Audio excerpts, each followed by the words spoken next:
नमस्कार मित्रांनो, मुरंबा मालिकेच्या आजच्या भागात आपण बघूया. नील आलेला असतो मुकादमांच्या घरी आणि नील आलाय म्हटल्यावर काहीतरी तो कारस्थान करणार. तो सहज येणार नाही हे आपल्यालाही माहिती आहे. नील आजीला म्हणतो, मला रमाला भेटायचंय. आजी म्हणते, हो बोलवते तिला, बरं नाहीये पण येईल, जरा थोडा वेळ येईल आणि बोलन तुमच्याशी. आता लगेच आजी हॉलमधूनच रमाला आवाज देते, तुला भेटायला कोण आलंय, जरा बाहेर येऊन बघ. रमा आलेली असते. आजी म्हणते, आता ह्या नीललाही बघणार आणि ची धांदल उडणार हे बघायला मात्र आपल्याला गंमत येणार. नीलकडे बघतच उभी राहिलेली असते रमा. तितक्या तिथे अक्षय येतो. अरे वा नील, खरंच छान वाटलं, वा वा वा. अरे बघ की अक्षय, नील आलाय रमाला भेटायला, पण ही रमा त्याला म्हणत सुद्धा नाहीये की बस, काही पाणी वगैरे हवंय का. सारखी त्याच्याकडे बघत उभी राहिलीये. काय ग रमा, असं वागतात का. अरे नील ये रे बस. अहो नाही, मी जरा विचार करत होते. आणि आता अक्षयने नीलला बसवलेलं असतं, त्याची चौकशी करतो आणि खरंच तुझे आभार मानू तितके थोडे रे.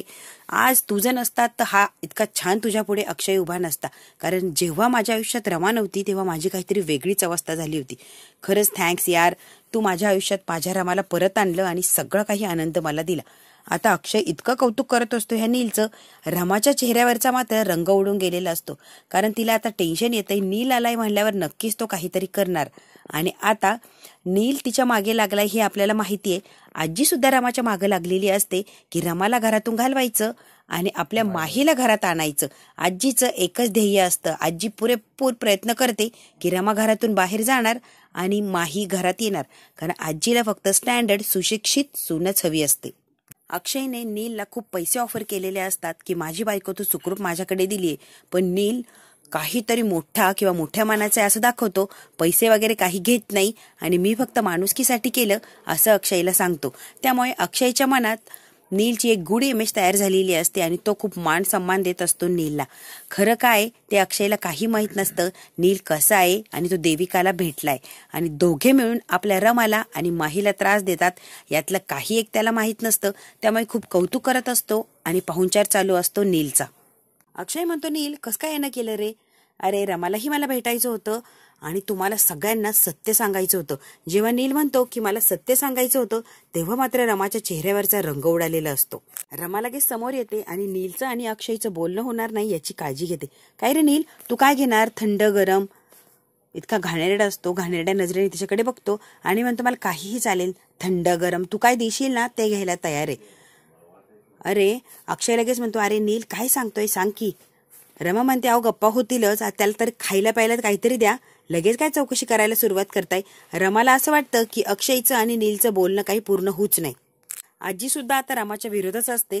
लगेच म्हणते, रमा घाई करू नको, त्याला काही खायला प्यायला द्यायची. आधी नीलला काय सांगायचंय ना त्याचं म्हणणं आपण ऐकून घेऊ, मग निवांत सरबत कॉफी काय घ्यायचंय ते घेऊ दे. आजी आता अक्षयच्या जवळ येते आणि बसते. सांग रे नील, तुला काय सांगायचंय. मला हेच सांगायचं होतं, माझी तुमच्या घरावर नजर आहे. अक्षयला जरा शॉक बसतो. म्हणजे काय काय अर्थ आहे या वाक्याचा. अरे यार सॉरी, माझी जरा मराठीचा घोळ आहे ना, मला शब्द किंवा वाक्यरचना व्यवस्थित येत नाही.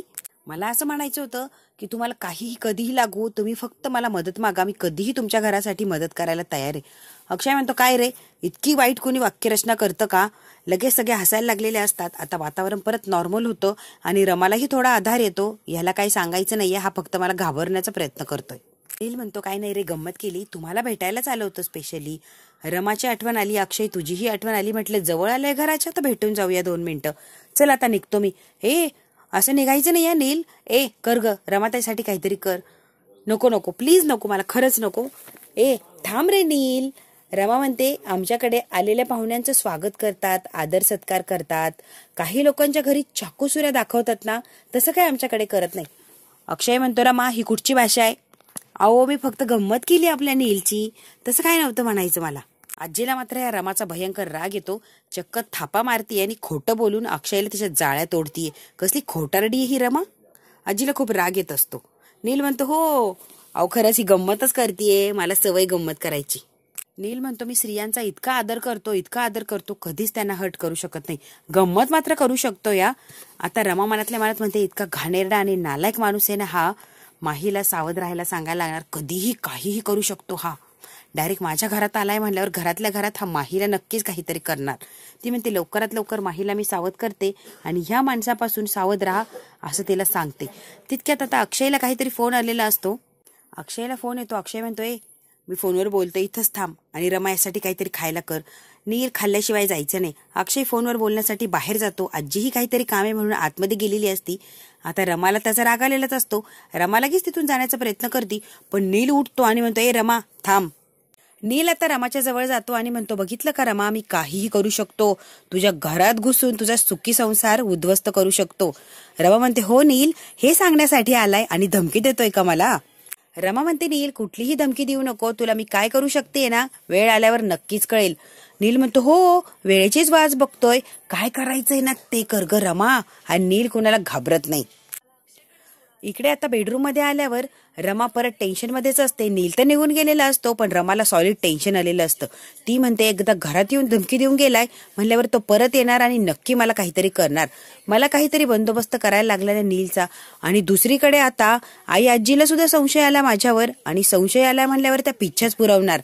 आणि आजीला तर संशय आला पण झोपेत तापेमध्ये मी बरळले की अक्षय समोर की साई साई साई मला वाचव, अक्षयकडे सोडव. त्यामुळे आता अक्षयलाही संशय आला. आता माझ्या पुढे 3-4 लोकांना एकाच वेळेला तोंड द्यायची वेळ आली आहे आणि 3-4 लोकांची समजूत मी कशी काढू, तिला खूप टेन्शन आलेलं असतं बिचारीला. आता अक्षय म्हणतो काय गे रमा, तो नील घरात येऊन गेला, साई घरात येऊन गेला की कसलं टेन्शन असतं का तुझ्या चेहऱ्यावर? लगेच काय तो विचार करते आणि विचारात अगदी मग्न झालेली असते. ते लोक येऊन गेल्यावर तुला कशाचं टेन्शन येतं की एवढं? रमा म्हणते काय हो तुम्ही भेटले का माहीला? आता माहीचा काय संबंध? अहो तसं नाही, तिची काहीतरी अडचण असणार, भेटा हो तिला. प्रत्येकाची आपली आपली काहीतरी अडचण असते म्हणून ती गेली असणार अशी मीटिंग सोडून. तिला काय एवढं महत्व द्यायची गरज नाहीये. कळतंय का तुला? मार्केटमध्ये शेकडो हजारो लोक आहेत मला सल्ले द्यायला आणि एकटीच माही नाहीये. तिच्या मागे मागे पळायचं आणि तिला हवं तसं वागायचं. त्यामुळे तिचा विषय सोडून दे, दुसरा कोणाला तरी बघणार मी. रमा त्या माहीचं कौतुक करत असते. अहो भेटा हो, तिची काहीतरी अडचण असणार. कुणाला तरी ना तुम्ही एकदा गृहीत धरलं की लगेच गृहीतच धरता. अक्षय तिला सांगत असतो की एकटी माही नाहीये जगात, खूप काही लोक आहे. कुणाचाही उपयोग करून माझं काम मी करून घेणार नाही. ओ माहीला एकदा भेटाच. आता आजी येते ना, आजी म्हणते काय काय रमा, त्या माहीची तुझी ओळख नाही, सध्या तिला बघितलं सुद्धा नाही आणि तिची कसली काळजी लागलीये आणि तिच्या बाबतीत इतके कॉन्फिडन्सली कशी सांगती की खूप छान काम करते अमकं धमकं. तुझी तिची ओळख आहे की काय? काय हो आजी काहीही बोलता, कोण कुठची माही मी कुठे ओळखते? पण कोणालाही लगेच जज करू नये असं मला म्हणायचं होतं ना. लगेच अक्षय म्हणतो अगं आजी मीही तेच सांगण्याचा प्रयत्न करतोय. माहीची हिची ओळख नाही, माही माहीशी कसं वागली हिला माहित नाही आणि माहीचं कौतुक करते माझ्यासमोर. तिला एकदा भेटा, तिची काहीतरी अडचण असेल तिला समजून घ्या. बघ की ही आजी ह्या रमाचा आहे ना इतका प्रॉब्लेम आहे की बस अनोळखी माणसावर काही न करता लगेच विश्वास ठेवते, लगेच त्याच्याबद्दल मत मांडून मोकळी होते. आता माहीवरून मायची वाद घालते ती की तिच्यावर विश्वास ठेवा, ती चांगली आहे वगैरे वगैरे. अरे अक्षय तुला माहिती आहे का, ही त्या माहीवरून तुझ्याशी का वाद घालतीये? काही संबंध नाही म्हणतोय ना तू, ओळख नाही पाळख नाही. तिच्या बाजूने ही का बोलायला जातीये आणि तिची बाजू उचलून का धरतीये? अगं आजी मीही तोच म्हणतोय किंवा तोच विचार करायला जातोय. ही नेमकी ह्या माहीचे इतकी काय बाजू पकडतीये? रमा इतका चांगुलपणा बरा नाही या. कुणाबद्दलही इतक्या लवकर मत करत जाऊ नको आणि कुणालाही इतक्या लवकर विश्वास ठेवून आपलं करत जाऊ नको. अगं प्रोफेशनली वागायचं जरा विचार कर. आजी म्हणते ही जरा वेगळीच आहे बाबा. आपल्या दुश्मनांना सुद्धा आता हाताला धरून घरात घ्यायला कमी करणार नाही, कारण हिची विचार करायची टेंडन्सीच वेगळी आहे. काय झालंय ना या पोरीला खरंच तिचं तिला माहिती. आजीला भयंकर राग येत असतो या रमाचा. काही झालं तरी सत्य सगळ्यांसमोर आणायचं आणि हाताला धरून बाहेर काढायचं रमाला, एवढंच आजीचं ध्येय असतं. आजी ते साध्य करण्यासाठी पदोपदी प्रयत्नही करत असते. आता तिचा विचार करू नका माहीचा. अहो पण ती बिचारी. अक्षय आता हातच जोडतो. रमा खरंच तुझ्या पुढे धन्य झालोय मी. ती बिचारी वाटतीये का तुला? मला ती फसवून निघून गेली, मीटिंग केली नाही आणि आता तुला माही बिचारी वाटतेय? धन्य आहे ग बाई धन्य. अक्षय तिथून निघून जातो, हसतो आणि म्हणतो आजी कर हिला हँडल, मी चाललोय बाबा. अक्षय तिथून निघून गेलेला असतो. आजी जरा रमाच्या अजून जवळ येते आणि म्हणते अगं भोळा आहे माझा नातू आणि त्या भोळ्यापणाचा तू फायदा घेतीये. त्याला असं वाटतं की त्याची माही भोळी आहे, त्याची रमा भोळी आहे, पण त्याला माहित नाही रमा भोळी नाहीये, भोळ्या अक्षयचा फायदा घेतीये रमा. आजी म्हणते तुला माहिती आहे का रमा माझा नातू कसा आहे, त्याला एका गोष्टीची मनस्वी चीड आहे, भयंकर अशी चीड येते त्याच्यापासून कोणी काही लपवलं, खोटं बोललं की अक्षयच्या तळपायाच्या मस्तकात जाते. त्या माणसाला मात्र आयुष्यातूनच तो काढून टाकतो. कधीही त्या माणसाला जवळ करत नाही. आणि त्यामुळे त्याच्याशी बोलताना विचार करून बोल. त्याच्यासमोर जर सत्य आलं की त्याच्याशी खोटेपणाने वागतीये, खोटं बोलली, तर अक्षय तुझी काय अवस्था करेल बघतच राहा. अक्षय इकडे हॉलमध्ये आलेला असतो आणि अभि फोनवर कुणाशी तरी बोलत असतो. काय रे, गरज असेल तर मला सांग, मी लगेच येतो तुला भेटायला. अरे ऊन वगैरे जाऊ दे, तुला गरज आहे ना माझी, मी आत्ताच्या आत्ता येतो बघ. चल मग ठेव आता, मी लगेच तुला भेटायला येतो. हे सगळं अक्षय ऐकत असतो अभिचं बोलणं. अक्षय म्हणतो, काय रे, बाहेर चाललाय का अभि? कोणाला मदत करायची आहे का? अरे हो, ऊन वगैरे बाजूला सारायचं, पण मदतीच्या वेळेला मदतच करायची. अरे हो, आहे काम माझं, चाललोय बाहेर.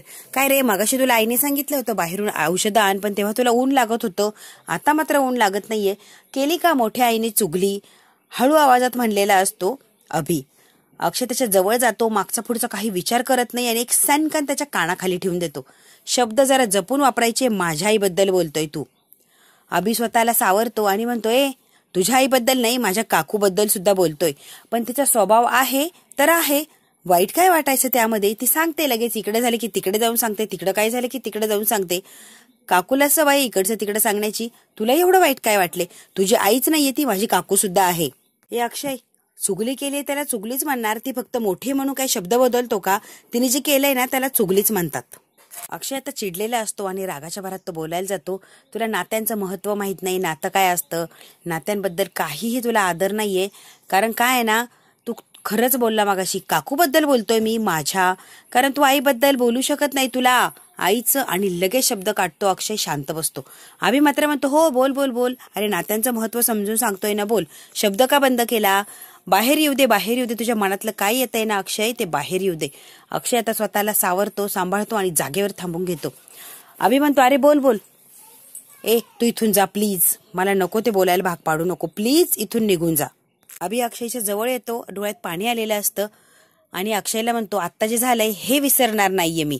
आणि आता त्याच्यातही डोळ्यात पाणी झालेलं असतं आणि तो आता पटकन त्याच्या बेडरूम मध्ये निघून गेलेला असतो. अक्षयला मात्र इकडे खूप त्रास होतो आणि अक्षयला काय बोलून गेलं हे नंतर रिअलाइज होतं आणि तो आता डोळ्यात पाणी आणून शांत उभा राहिलेला असतो. अक्षयला खूप वाईट वाटतं आणि आता अक्षय रडायला लागलेला असतो. इकडे मात्र रमा तिच्या बेडरूम मध्ये बसलेली असते. माही सुद्धा तिच्या बेडरूम मध्येच असते. ती रमाचा फोन बघते आणि रमाचा फोन काय उचलत नाही, कट करून टाकते. रमा सारखा तिला फोन लावते आणि आता माहीशी बोलण्याचा प्रयत्न करत असते. रमा म्हणते, प्लीज प्लीज माही फोन उचल, खूप महत्वाचं बोलायचंय. इकडून तिकडून रागाने माहीने फोन उचललेला असतो. हे बघ माही, तुला राग आलाय मला मान्य आहे, तू खूप चिडचिड करतेय, खूप चिडली असणार आहे. मी जे बोलली ऐन वेळेला थांबवलं त्याचा खूप तुला भयंकर रागही आलाय, चिडचिडही करतेय. पण माझं म्हणणं ऐकून घे, माझीही काहीतरी मजबुरी होती.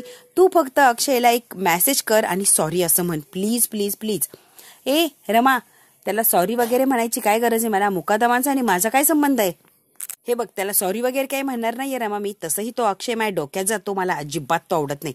मला माहितीये माही तुला हे आवडत नाही, पण अगं प्लीज एक प्रोफेशनली म्हणून तरी त्यांना सॉरी म्हण, प्लीज प्लीज. रमा म्हणते, माही तुझी इमेज जर कुणाच्या नजरेत खराब होत असेल तर हे मला आवडणार नाहीये आणि प्लीज तू प्रोफेशनली त्याला सॉरी म्हण. आणि हे बघ, अक्षयला एकदा जाऊन मीटिंग फिक्स कर, मीटिंग करू नये आणि तू सगळं काही व्यवस्थित हँडल करशील मला माहितीये. तुला जेव्हा वेळ मिळेल तेव्हा अक्षयला कधी मीटिंगसाठी येऊ हे प्रोफेशनली विचार आणि त्याची एकदा भेट घे. तुला तो आवडत नाही मला माहितीये, पण प्लीज तुझी ना इमेज खराब झाली आहे त्याच्या नजरेमध्ये. ऐन वेळेला तू मीटिंग कॅन्सल केली, त्यामुळे जा अगदी 5-10 मिनिटाची मीटिंग कर आणि परत ये. आता मात्र आपल्या माहीच्या चेहऱ्यावर आनंद आलेला असतो, कारण 5-10 मिनिटं का होईना अक्षयच्या समोर तिला बसायचं असतं आणि अक्षयला जवळून बघण्याचा परत तिला चान्स मिळणार असतो. त्यामुळे ते चेहऱ्यावर आनंद येतो. आता माही काय सांगते ती जरा मन लावून ऐकायला लागलेली असते. ओके ठीक आहे रमा, तू इतकं म्हणतीयस तर जाईल मी आणि मीटिंग करेल अक्षय सोबत. तुझ्यासाठी जाणार आहे मी, नाही तर मला काय तो आवडत नाही. अगं बाई, मला माहिती आहे तुला माझा नवरा आवडत नाही, पण कर एक मीटिंग प्रोफेशनली प्लीज. आता माही तयार झालेली असते. माहीला इतका आनंद झालेला असतो, ती फक्त रमाला दाखवत नाही की मला खूप आनंद झालाय आता अक्षय समोर जाण्यासाठी. इतका माहीला आनंद झालेला असतो. फोन बंद केल्यावर अगदी आनंदाने नाचायला लागलेली असते, उड्या मारते आणि म्हणते आता फायनली अक्षयच्या मनातली माझी इमेज ही गुड आणि गुडच राहणार. परत एक चान्स मिळतोय ना मला अक्षयला भेटायचा.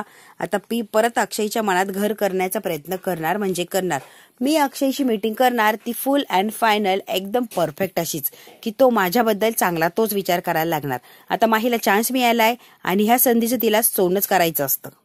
माही उड्या मारत असते, नाचत असते. आता लगेच देविका येते आणि देविका म्हणते वा माही काय झालंय ग उड्या मारायला, आनंद व्यक्त करायला. लगेच तिच्या डोक्याला हात लावते आणि देविका म्हणते काय ग बरी आहेस ना माही, की परिणाम झाला तुझ्या डोक्यावर? अगं डोक्यावर जर परिणाम झाला असेल तर सांगा, कारण होऊ शकतं अगं. हे सगळं काही हातातून गेलं ना की डोक्यावर सुद्धा परिणाम होऊ शकतो. बघू जरा डोक्यावर परिणाम झाला की काय. आता माही मात्र रागाने ह्या देविकाकडे बघत असते. ए देविका तुला काय करायचंय ग? उड्या मारेन, नाचीन, काहीही करेन, आनंदी होईल, दुःखी होईल, तुला काय घेणं देणं आहे? मला जे हवंय ते मीच करणार, तू सांगणार तसं मी वागणार नाही. देविका म्हणते हो अगदी बरोबर, तुला काय हवंय तसं कर, नाच, आनंद व्यक्त कर, उड्या मार, तुला काय करायचंय ना बाई ते कर. पण तुला माहितीये का माही, तुझ्या इशाऱ्यावर कर, दुसऱ्या कोणाच्या इशाऱ्यावर करू नको. दुसरं कोणीतरी तुला काही सल्ला देणार आणि त्याच सल्ल्यावर नाचू नको, उड्या मारू नको, आनंद व्यक्त करू नको. स्वतःच्या बुद्धीचा वापर कर आणि तशीच वाग. कुणीतरी तुला कठपुतलीसारखं नाचवतंय आणि तशी तू नाचायला जाऊ नको, कळतंय का माही? बोलता बोलता आता इने बरोबर तिला एक ठिणगी टाकून दिलेली असती की रमा सांगतीये म्हणून तिच्या तालावर तू नाचतीये. देविका म्हणते माही जरा डोकं शांत ठेव, कुणाच्या इशाऱ्यावर नाचतीये किंवा कुणी तुझ्याकडून नाचवून घेतय याचा विचार कर, डोकं शांत ठेव, व्यवस्थित विचार कर ग बाई. देविका आता तिथून निघून जाते. रमाला उद्देशून बोललेली असते हे माहीच्या लक्षात येतं आणि आता माही विचार करत असते. तिला खूप रागही आलेला असतो, पण ती जे बोलली आहे त्या गोष्टीचा ती विचारही करते. देविका हॉलमध्ये बसलेली असते आणि लगेच तिकडे नील येतो. ही लगेच आवाज देते, ए नील थांब रे जरा. बोल देविका काय काम आहे? अरे बस की, ती माही आहे ना खूप खुश आहे आणि तिचं नेमकी काय चाललंय ना हेच मला कळत नाहीये. आनंदाने नाचतीये, उड्या मारतीये, इतकी आनंदी आहे की बस. पण आता माही नेमकी काय इतकी खुश आहे हे आपल्याला जाणून घ्यायला लागला ना नील. नील म्हणतो डोंट वरी, हा नील आहे ना, तू बघ देविका नेमकी तिच्या डोक्यात काय चाललंय ना एका मिनिटात कसं मी जाणून घेतो. देविका म्हणते अरे माहिती आहे का तुला, तर रमाचा फोन आला आणि फोन बंद झाल्यावर ही माही मात्र उड्या मारायला लागले, आनंदाने गाणं म्हणायला लागले, काहीतरी विचित्रच वागायला लागली. नील म्हणतो काय, रमाने फोन केला माहीला? हे शक्यच नाहीये. देविका म्हणते का रे असं म्हणतोय? कारण इतक्यात मी आता रमाच्याच घरून येतोय, रमाला धमकी देऊन आलोय चांगलीच. रमाला धमकावलंय आणि त्याचा परिणाम तिच्यावर नक्कीच झाला. मग तिने इतक्या वेळात लगेच तिला फोन करून नेमकी असं काय सांगितलंय की माही नाचायला लागलीये, उड्या मारायला लागलीये?